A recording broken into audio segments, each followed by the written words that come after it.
ہمارا آج کا موضوع خاص سالک، مجذوب اور قلندر پر ہے۔ ہم آج کی اس ویڈیو میں یہ وضاحت کریں گے کہ روحانیت میں ان تینوں یعنی سالک، مجذوب اور قلندر کا کیا مقام ہوتا ہے اور یہ کون ہوتے ہیں۔ لہذا ان کو مکمل سمجھنے کے لیے ویڈیو کو آخر تک دیکھیے گا۔ اب بلا تاخیر ہم اپنے موضوع کو سٹارٹ کرتے ہیں۔ سامعین کرام، لفظ سالک کے معنی راہ پر چلنے والا، یعنی معنی کے اعتبار سے کوئی ایسا شخص جو طریقت پر چلنے والا ہو اسے سالک کہا جاتا ہے۔ مگر حقیقت یہ ہے کہ ہم لوگوں کو سالک کے معنی سے دھوکہ ہوتا ہے۔ ہم سالک کسی ایسے شخص کو سمجھ لیتے ہیں جو صرف اس راستے پر چل رہا ہو، چاہے بے شک اس کا آؤٹ پٹ زیرو ہو، یا ہم کسی ایسے شخص کو سالک سمجھ لیتے ہیں جو ظاہری اعمال یا ظاہری لباس سے مزین ہو، یا ظاہری طور پر راہ طریقت کا مسافر ہو، مگر حقیقت میں اس کی سوچ اور عمل باطن سے بے خبر ہو۔ اب لفظی معنی کی حد تک تو یہ سالک ہے، یعنی مسافر، مگر حقیقی معنوں میں یہ سالک نہیں ہے۔ دراصل سالک ایک مقام، ایک مرتبے کا نام ہے۔ سالک سلوک سے آیا ہے۔ سلوک کے معنی طلب قرب حق تعالی ہے، اور جب تک کوئی شخص اپنی ہستی فنا نہ کر دے اس وقت تک وہ حقیقی سالک نہیں بنتا۔ اور یاد رہے کہ اپنی ہستی تب فنا ہوتی ہے جب انسان اپنی ذات سے باہر نکل آئے، جب وہ اپنا حق بھی چھوڑ دے۔ اس لیے مرشد کامل ایک عام سے اپنے مرید کو حقیقتاً سالک بنانے کے لیے 3 سبق پڑھاتا ہے۔ پہلا سبق یہ ہے کہ اگر تمہیں کسی سے کوئی تکلیف پہنچے، حتیٰ کہ اگر کوئی تمہارا گریبان پکڑ کر تجھے بے عزت بھی کر دے، تو تم اسے کوئی بد دعا نہ دینا، بلکہ اسے فوراً ہی معاف کر کے اس کے حق میں دعا کرنا، کیونکہ یہ تم دونوں کا امتحان ہے۔ نمبر 2، اگر کوئی شخص تمہیں لوگوں کے سامنے ذلیل کرے، تمہیں برا کہے، تم پر کوئی تہمت لگائے، تو لوگوں کے سامنے اپنی صفائی پیش نہ کرنا، کیونکہ تو لوگوں کی نظر میں اچھا بننے کے لیے یا لوگوں کو خوش کرنے کے لیے نہیں آیا، بلکہ خدا کو راضی کر کے اس کو حاصل کرنے کے لیے آیا ہے۔ سامعین کرام، تیسرا سبق یہ ہے کہ تم کبھی کسی کو خود سے کم تر نہ سمجھنا، اور اگر کوئی حقیقی طور پر بھی گنہگار ہے تو ایسا سمجھ اور ایسا خیال کر کہ یہ مجھ سے زیادہ نیک، اللہ کے قریب اور پارسا ہے، جبکہ میں تو بہت زیادہ کمزور اور بہت زیادہ گنہگار ہوں۔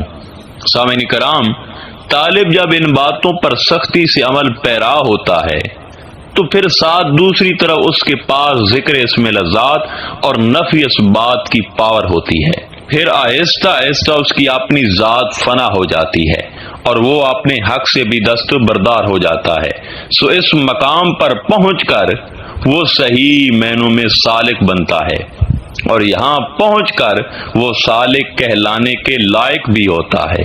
اور یاد رہے کہ سالک مقام ولایت کا پہلا درجہ بھی ہے، اور اہل طریقت ایسے سالک کا شمار اور یا کرام میں کرتے ہیں۔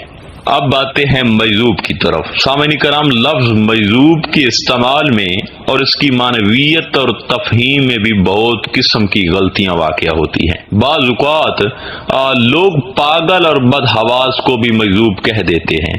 دراصل مجذوب جذب سے ہے۔ جیسے ریت پر پانی ڈالیں تو ریت پانی جذب کر جاتی ہے، لیکن پھر بھی خاموش رہتی ہے، دعویٰ نہیں کرتی۔ اسی طرح مجذوب فقیر بھی تجلیات الہیہ کو اپنی ذات میں جذب کر جاتا ہے، تو اس مقام پر پہنچ کر وہ مجذوب ہو جاتا ہے، اور قطرہ سمندر ہو کر بھی سمندر ہونے کا دعویٰ نہیں کرتا، بلکہ خاموش رہتا ہے۔ اور ایک بات یاد رکھ لیں کہ مجذوب وہ شخص ہوتا ہے جو روز اول اور عالم ارواح میں تجلیات ذات حق تعالی میں ایسے فنا ہو گیا ہوتا ہے کہ جب وہ اس عالم میں آتا ہے، یعنی عالم ناسوت میں آتا ہے، تو مجذوب ہو کر آتا ہے۔ جب تک وہ اس دنیا میں رہتا ہے مجذوب رہتا ہے، اور جب وہ دنیا سے جاتا ہے تو مجذوب ہی جاتا ہے، اور مجذوب سے کچھ فیض، رشد و ہدایت نہیں ہوتا، تعلیم و نصیحت ان سے حاصل نہیں ہوتی، اور وہ آپ کو مرید بھی نہیں کر سکتا۔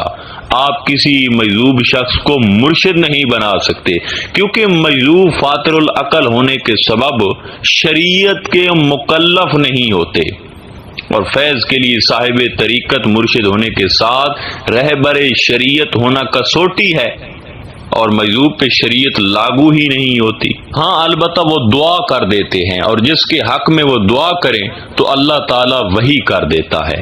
اس کی دعا میں، ان کے الفاظ میں، اس کی خاموشی میں بڑی تاثیر ہوتی ہے۔ اب آتے ہیں مقام قلندر کی طرف۔ سامعین کرام، وہ شخص جو روحانی ترقی کر کے یہاں تک آ گیا ہو کہ وہ اپنے وجود اور علائق دنیاوی سے بے خبر اور لا تعلق ہو کر ہمتن خدا کی ذات کی طرف متوجہ رہتا ہو اور تکلیفات رسمی کی قیود سے چھٹکارا پا گیا ہو، عشق حقیقی میں مست ہو، اسے قلندر کہتے ہیں۔ اور یاد رہے کہ اصطلاح قلندر میں قلندر وہ شخص ہے جو دونوں جہان سے پاک اور آزاد رہے۔ اگر ذرا بھی اسے کونین سے لگاؤ ہو تو وہ مذہب قلندر سے دور اور صاحبان غرور میں شامل ہے۔ اور قلندر اسے کہتے ہیں جو روح کے مرتبہ تک ترقی کر کے تکلیفات رسمی کی قیود اور تعریفات اس میں سے چھٹکارا پانے میں اپنے دامن وجود کو تمام دنیا سے سمیٹ لے، یہاں تک کہ بدن و جان سب سے قطع تعلق کر کے جمال و جلال کا طالب اور اس کی درگاہ کا واصل ہو جائے۔ سامعین کرام، اب جو قلندر بن جاتے ہیں وہ زمان و مکان یعنی ٹائم اینڈ سپیس کی قید سے آزاد ہو جاتے ہیں، اور سارے زیرو اس کے ماتحت کیے جاتے ہیں، حتیٰ کہ کائنات کا ذرا ذرا ان کے تابع فرما ہوتا ہے۔ لیکن اللہ کے یہ نیک بندے غرض، طمع، ہرس، ہوس، لالچ سے بے نیاز ہوتے ہیں۔ مخلوق جب بھی ان کی خدمت میں کوئی گزارش پیش کرتی ہے تو وہ اس کو سنتے بھی ہیں اور اس کا تدارک بھی کرتے ہیں، کیونکہ قدرت نے انہیں اسی کام کے لیے مقرر کیا ہوتا ہے۔ لیکن یاد رہے کہ یہ کبھی اپنے لیے کچھ بچا کے نہیں رکھتے، بلکہ قلندر تو دونوں ہاتھوں سے سب لٹا کے بے نیاز ہوتا ہے۔ وہ دم رقص ہوتا ہے، اس کے چہرے کی مسکان اس کے پروان کا پتہ دیتی ہے، اور قلندر قبولیت کا نام ہے۔ علامہ اقبال رحمۃ اللہ علیہ فرماتے ہیں، نہ تخت و تاج لشکر و سپاہ میں ہے، جو بات مرد قلندر کی بارگاہ میں ہے۔ تو نے دیکھی نہیں عشق قلندر کی دھمال، پاؤں پتھر پہ بھی پڑ جائیں تو دھول اڑتی ہے۔